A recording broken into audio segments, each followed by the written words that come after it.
According to Matthew, we've been looking at the Gospel of Matthew.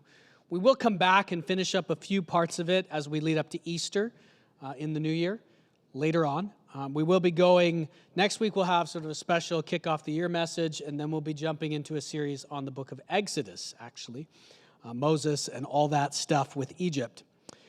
But today we're going to look at the last piece of those first two chapters of Matthew. And I hope that if you've been with us, you're starting to get a sense of this Christmas story, the way that Matthew presents it. And Matthew is the most Jewish of all the Gospels. We've said that over and over and over again. So it's very important to understand at least some of the key stories from the Old Testament. And we'll have to do that again today as we look at these sections where Joseph and Mary and Jesus actually escape. They escape from King Herod, who's trying to kill all the infants, all the babies. They escape to Egypt, and then they come back. And it's a section of the Bible you can read through and understand kind of what it means or what it's saying pretty easily. But to understand what it's doing takes a little bit more knowledge. What is its purpose in Matthew, and what is Matthew communicating to us? It's really all about the kind of king that Jesus is. It's all about the idea of the incarnation, which is a big word that just means that he's with us. God became a human being so that he could go through all the stuff that we go through. All right, sermon illustration. We always need an illustration to help us grab hold of the main point for our lives, because the main point isn't just Bible knowledge. The main point is to know what to do in our lives. So here's my illustration for today. Anybody seen this show or know who this is? This is super youth culture. Mr. Beast and the Beast Game. So you might have heard of Mr. Beast. He's a very, very famous and rich YouTuber. Okay, so all the young kids, all the teeny boppers, they know about Mr. Beast, right? You guys are too quiet. He does all these crazy things and gives away a lot of money. Okay, so now he's got a show. What is it on, Netflix? Oh, it's on Amazon. So now he's got this show. It's like a game show. And he's giving away $5 million. Okay, $5 million. And what these are all the contestants. There's like 1,000 of them at first. And he just does all these. Some of it's a little bit like Survivor, where they have to like vote each other off. Some of it's challenges. Most of it puts people in situations where they have to make a tough decision. That's what he really likes to do. And over in this show, we've watched a few of these episodes. They're still coming out, I think, right now. Over and over in this show, when people have to make a tough decision, and they want to either get people on their side, or they want to make an excuse for themselves why they can do something that really is not legitimate. Like they agreed to something with their team, and now they're going to break the agreement. Okay? They'll say something like this: "You don't even know what I've been through. That's why it's okay for me to break this agreement or not keep my word, is because you don't know about how hard my life has been, how much I have suffered, and how much I need this $5 million. I need it more than you do." And you guys know this is a very common human trait. We love to complain, right? Anybody willing to admit that they kind of enjoy complaining in their life sometimes? You enjoy to make it appear like, or even when it really is the case, that you've had it harder than everybody else, right? You've had the worst of it, okay? Another quote from Eminem, who is a moderately famous rapper. "Don't ever try to judge me. You don't know what I've been through, man. You don't know how hard it's been." So that same idea, right? That it excuses some of our behavior. It's okay if I don't always do the right thing because I've suffered so much, right? It's really only fair that I make sure I get mine now. Okay, so as we go into this section in the Gospel of Matthew, that is the mindset of the Jewish nation at the time that Jesus arrived. Their mindset for many people is that they had suffered so much that it really wasn't fair. It's not even fair to judge them, maybe, because and maybe it's not even fair the way God has treated them. And I don't know if you've ever really thought about the Jewish nation much in that way, but as we go through some of the connections and some of the things that we'll see, this passage we're about to read connects to the Old Testament. You're going to be reminded of some of these huge moments of suffering for the Jewish nation, right? One was the slavery in Egypt, right? This nation, God had promised, you're a special nation. I'm gonna bring blessing and good things into your life. And then they became slaves in the land of Egypt for a long time, hundreds of years. And then they escaped from Egypt and everything was going to be great, right? But as soon as they got into the promised land, right, this was going to be the great promise, things were up and down for a long time. Then later in their history, there was another time when they were enslaved again. Maybe not quite made slaves, but exiled to Babylon. And there was huge suffering in the Jewish nation in those days. Those are just the pieces that are in the Old Testament, right? Their history after that, the Jewish nation, it is quite remarkable. You would be very hard-pressed. There are other groups of people that have suffered immensely in history. But you would be very hard-pressed to find one group of people, one ethnic group, that over and over and over again has gone through just incredible suffering, attempts by other nations to kill them off, genocide, really. And of course, you know, the Jewish nation went through the Holocaust just in modern history. And even right now is the Jewish nation in Israel surrounded by nations that want to kill them. And I know there's a lot of complexities to all those things. But let's see what we've got here. This message today is called "Out of Egypt I Called My Son." And that is a quote from the prophet Hosea in the Old Testament. Also from Deuteronomy about the Israelites, the Jewish nation coming out of Egypt. And also, we'll see today, in Matthew chapter 2, it is about Jesus himself. Jesus, as the Son of God, is called out of Egypt. Isn't that weird? What a weird coincidence. Yeah, not a coincidence at all. So we're looking at the flight to Egypt and the return in Matthew chapter 2. And where we're at in the story is comes right after the Magi, right? So if you remember that, we've looked at chapter 1 and chapter 2 in Matthew, and we did it a little bit out of order, because I don't know why, just because that's how it seemed to fit with some of the things we were doing as a church. But in chapter 1, we had the genealogy, right? That's all the whose son was Jesus, right? And it traces Joseph's lineage. And actually, the weird thing about Matthew, maybe weird to us, is that he is very focused on Joseph. Everything in the Christmas story is about Joseph. So there was the genealogy and the big takeaways from the genealogy, that message we did. Was that just last week? I think it was. Just last Sunday, we did the genealogy. The big takeaway was the Jewish nation thought that their family history was really good. Why? God loves us. Why? Because we are children of Abraham. Because back in the day, right, back in Abraham's time, God chose the Jewish nation. He chose the descendants of Abraham, and then of Isaac and Jacob, who's called Israel. That's why they're the Israelites. He chose them to be a blessing to the world. They had a mission. Their mission was they were supposed to follow the one true God. No one else really knew or remembered about this one true God, but they were going to follow him, and God was going to use them as they followed the Lord. The Lord was going to use them to bless the entire world. The entire world. So at the time of Jesus, many Jewish people said, you know, why am I in God's good graces? Why does God love me? Because I'm part of the Jewish nation. Because my ancestry is so good. And part of that genealogy is to say, no, it's not. That ancestry actually has many, many bad things in it. And the Messiah, the one who's going to fix all this, he's not actually part of that ancestry. He enters it. He's adopted into that ancestry. That's a powerful, powerful thought. And then we went through, after the genealogy, we looked at the story of the Magi. Actually, we did it in reverse order.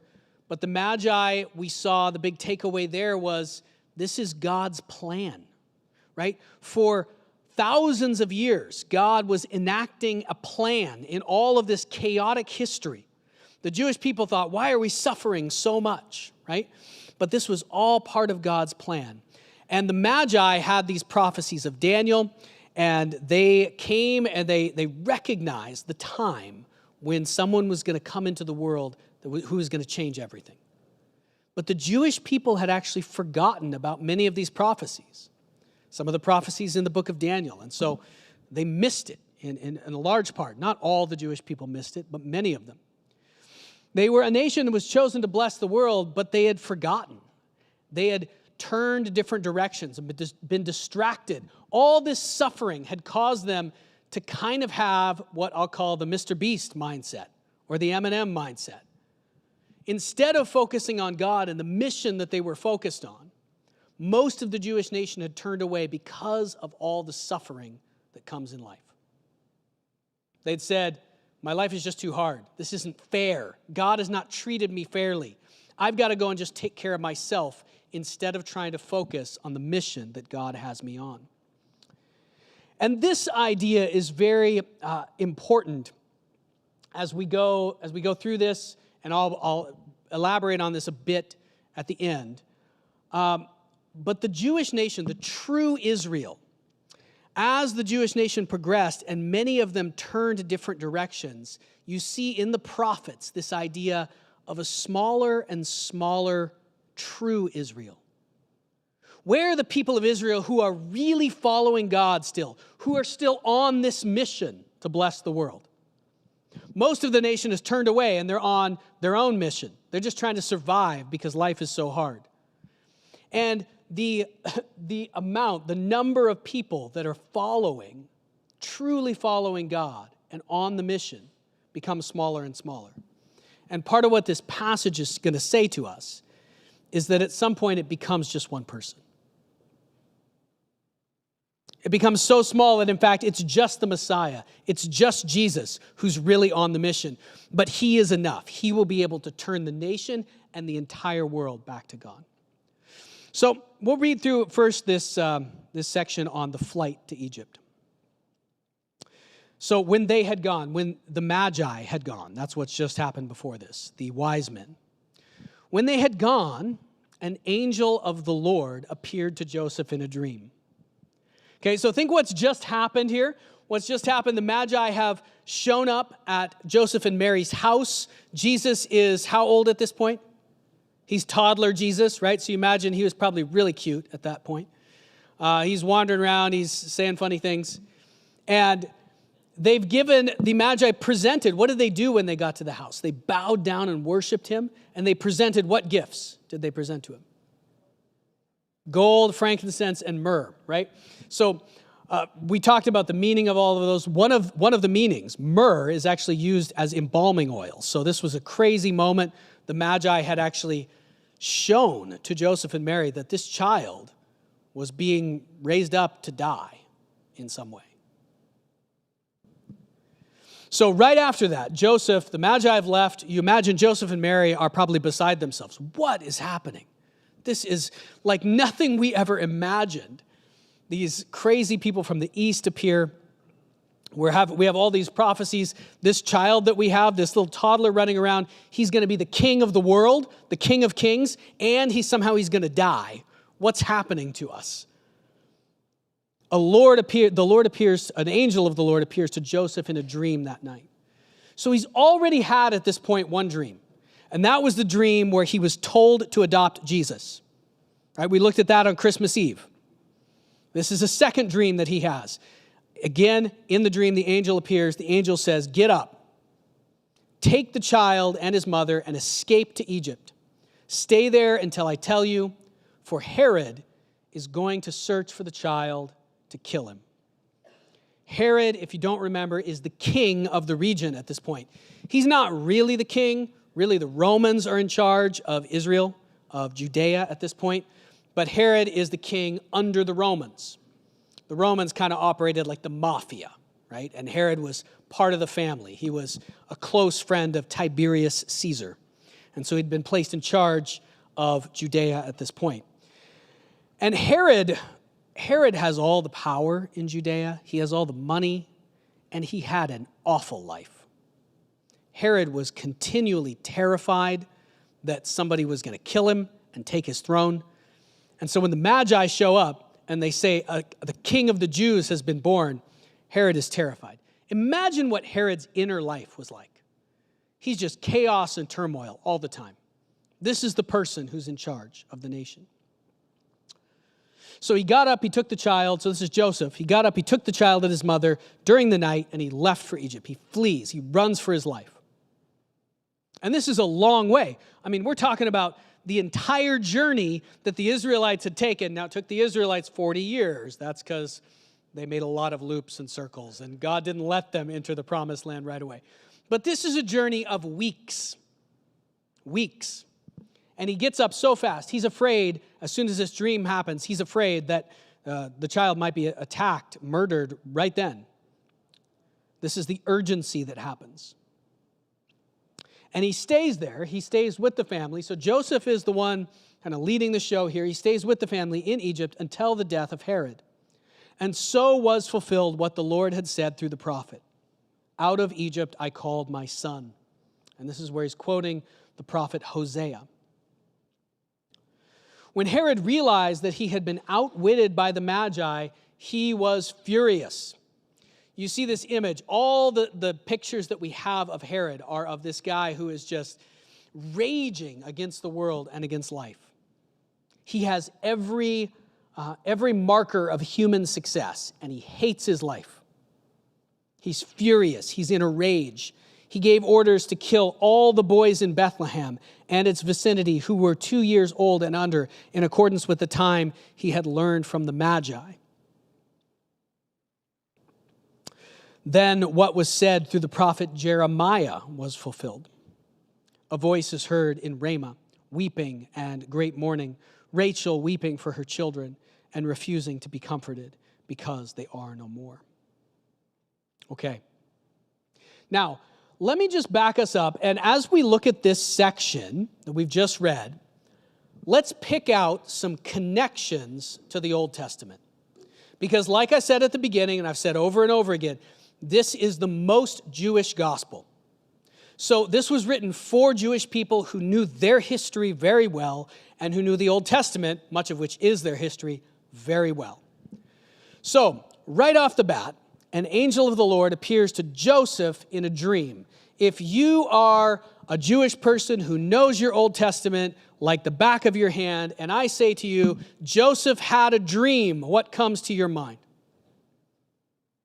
Joseph had a dream. Yeah. Do you remember this story? So Abraham, Isaac, Jacob, and then one of Jacob's sons was Joseph. And the whole story, we did a series last year, at the beginning of this year still, on Genesis. Joseph, who is the one who ends up leading the Israelites down to Egypt in the Old Testament, thousands of years before this. That all starts off when Joseph has a series of dreams. So right off the bat, there's a connection. If you are a Jewish person reading this, you're like, okay, Joseph has a dream. Okay. This is obviously connected to Genesis. Okay. And he goes to Egypt. Joseph takes, but in this case, it's not the whole nation of Israel that Joseph, this new Joseph, is taking to Egypt. He's just taking, he's taking Mary, but essentially he's just taking one person. He's taking Jesus as a toddler to Egypt. Okay? So he does it. He goes to Egypt. Next you have this story. Well, he stays there until the death of Herod. So he stays there for quite a while. Okay? It's not for 400 years that he stays in Egypt. It's, I don't know how long, less than 10 years he stays in Egypt. But he stays there for quite some time.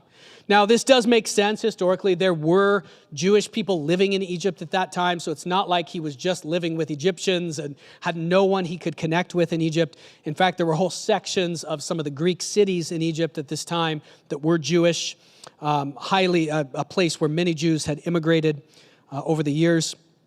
So it makes sense. He stays there for a long time. And This is really interesting. Matthew tells us that this fulfills the prophecy in Hosea.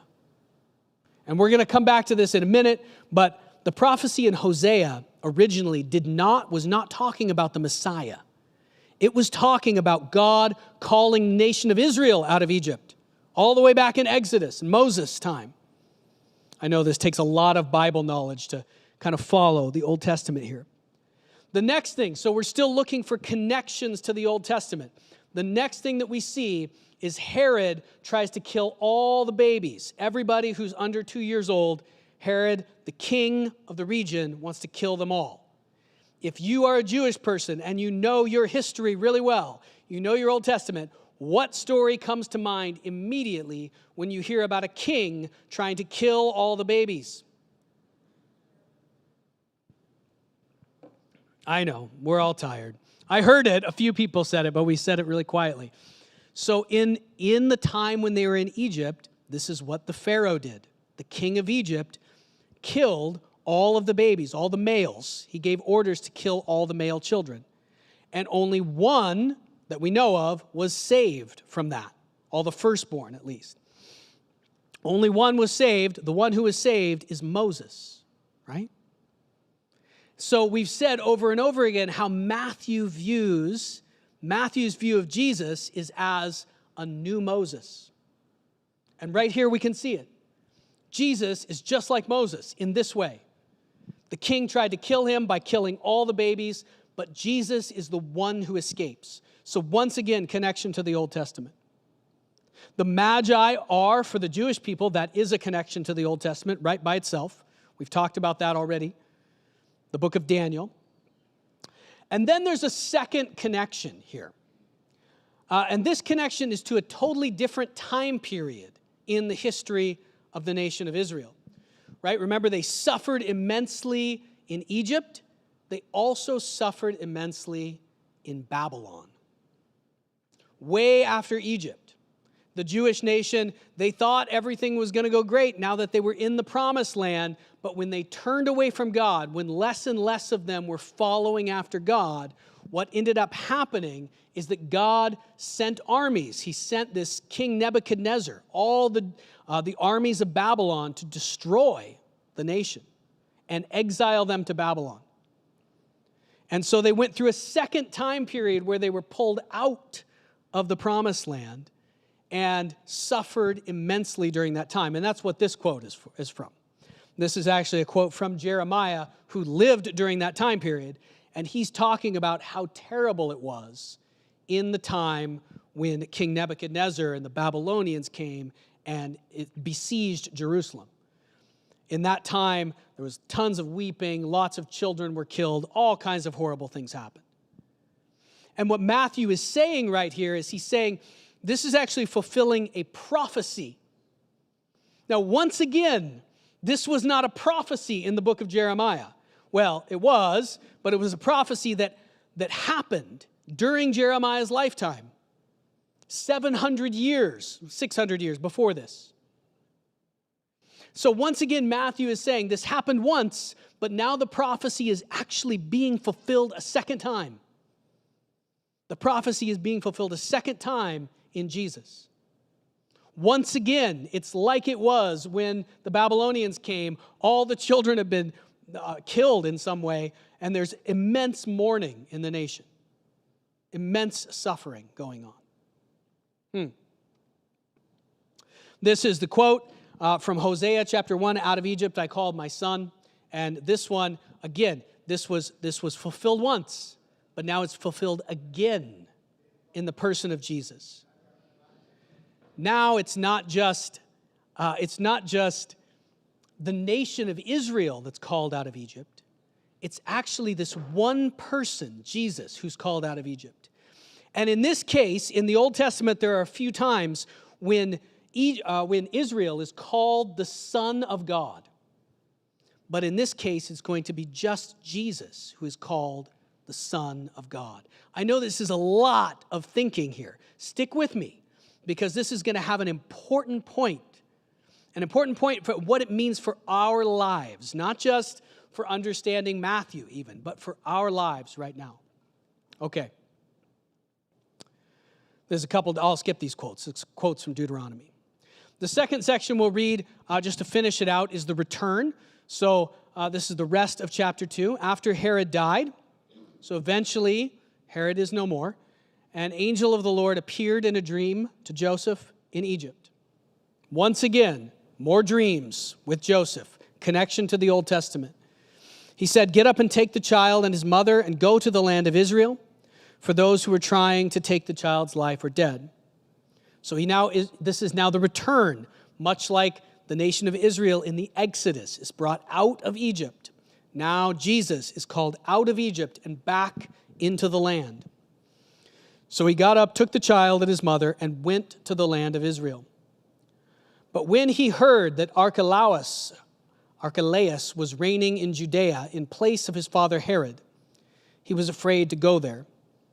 Having been warned in another dream, now we have a series of 3 dreams, he withdrew to the district of Galilee. He went and lived in a town called Nazareth. So was fulfilled what was said through the prophets, that he would be called a Nazarene. This is an interesting prophecy. We actually don't know what the reference for this prophecy is. There doesn't seem to be a direct reference in the Old Testament. There are some theories on it. This one, Galilee, is probably a reference to Isaiah. Isaiah chapter 9, the land of Zebulun, Galilee of the nations. This is where a great light would dawn. Right? This is a passage we've often read at Christmas. The people walking in darkness will see a great light in Galilee. So this is why he's called to go to this particular place. So that's how the story finishes up.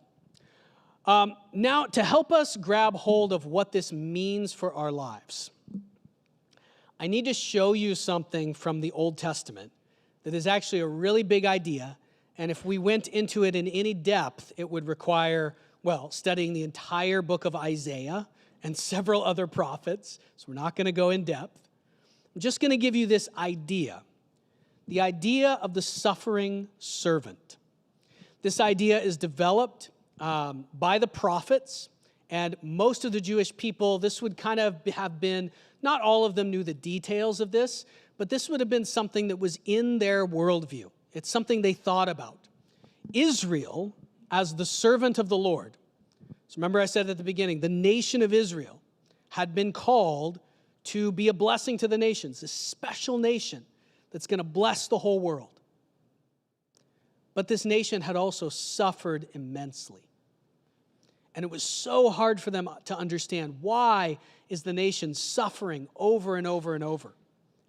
And in the prophets, and especially in Isaiah, we see this idea that the nation suffers and then many people run away. Many people within the nation stop following God, but a smaller group, a remnant, that which remains, keeps following God. But the remnant suffers a lot too and gets even smaller. This is developed most fully in Isaiah chapters 40 to 55. Okay, again, so you can see why we're not going to read through all of it right now. That's a lot of chapters. What happens in those chapters? These are some of the most detailed prophecies about the Messiah in the entire Old Testament. The Messiah, the one who would come to save the Jewish nation and to save the world. In those prophecies, it begins in chapter 40. These chapters all talk about the servant of the Lord.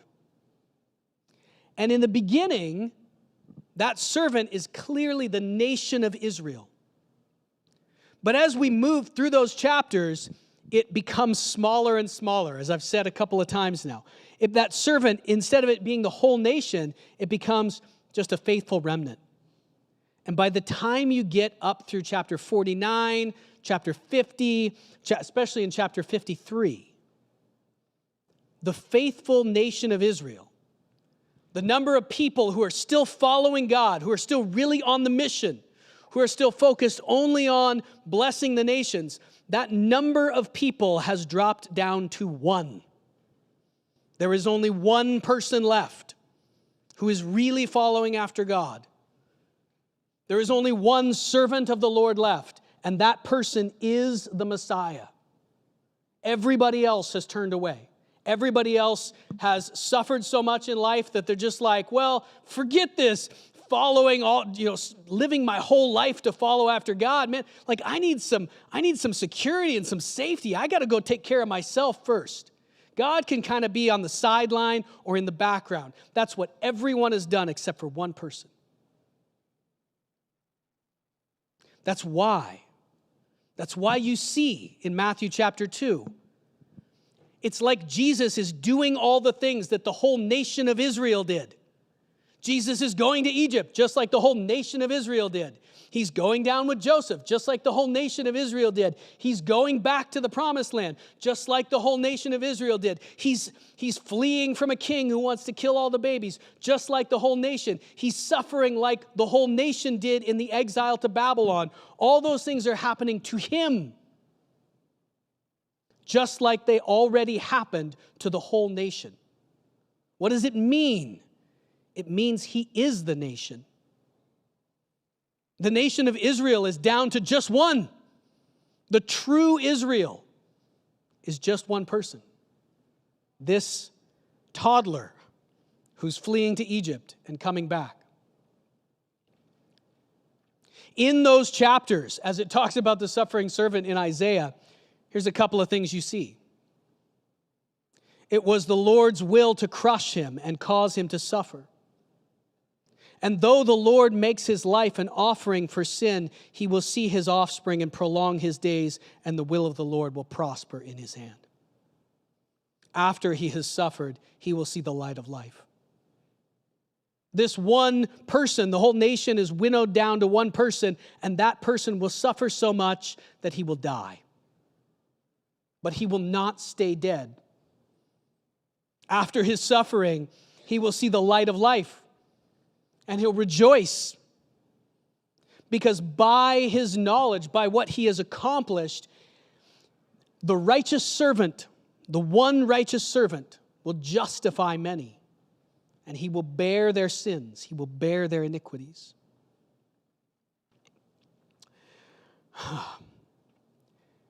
I'll read this to close, but before I do, the point here that we're trying to get across is this. The Jewish nation, they said what many of us say in our lives. I can't just follow God with everything and make that my own, the only thing that I'm focused on, because life is just too hard. You don't know what I've been through. You can't judge me because you don't know how much I've suffered. It's not only the Jewish nation that felt like that, it's us. We often feel like that, especially in our low moments.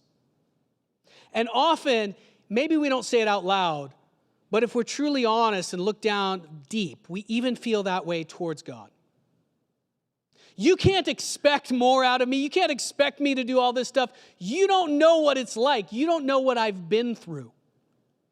And the message that we see coming through to the Jewish people, we miss it sometimes, but to the Jewish people that Matthew wrote this book to, his message was this: Jesus has been through it all. That's what the incarnation means. When you're tempted to say in your heart to God, you can't judge me for this. It's not that bad. You don't know how hard it is. When you say that, you are wrong. Because the incarnation, Jesus entering the world, going through all the things that we have been through, means, yes, he does know what it's like. Yes, he has been through all of that suffering, all the suffering of the entire Jewish nation. He walks back through the path, the same path they'd already walked. And it's true in your life as well, whatever you have been through. Whatever kind of difficulties, whatever kind of darkness, whatever kind of discouragement, sometimes you feel like it can't be this hard for anyone else. Nobody knows what I've been through. Someone does. He's been through it all. And yet in all of that, he walks through it with faith. He is the righteous servant. the amazing contrast, and we'll wrap up with this thought, that he is the gentle king as well. This is another section from that piece of Isaiah where the nation of Israel winnows down to just one righteous person, the Messiah. And what will that Messiah be like? We saw Herod raging, right? Herod, you can't judge me. You don't know how hard life is. I got to do what I need to do. Even I have to kill my own children. That's what Herod did. Murdered many of his own sons because he thought they were plotting against him. And they probably were plotting against him. He's got to take things into his own control, his own power. And the Messiah who enters into the world and into our lives is completely different from that. Here's how he's described in Isaiah 42. Here is my servant whom I uphold, my chosen one in whom I delight. I will put my spirit on him, and he will bring justice to the nations. He will not shout or cry out or raise his voice in the streets. He's nothing like Herod. He's experienced all the suffering that we've gone through, and yet he doesn't use that as an excuse to try to control everything or turn away from God. He's the gentle king. In fact, a bruised reed he will not break. A smoldering wick he will not snuff out. This is how gently he enters into our lives. Sometimes, if you're not paying attention, you don't even notice that he's entered into your life. But in fact, he has always been there. But even though he's this gentle, in faithfulness, he will bring forth justice. His power is greater than the power of the raging king. He will not falter or be discouraged till he establishes justice on the earth. In his teaching, the islands, all the continents of the earth will put their hope. He is the gentle king, the suffering servant, and yet, though he is so gentle, he is unstoppable. He enters the world and he enters our lives to rule. He is the gentle king. We'll wrap up there for today. Let's pray.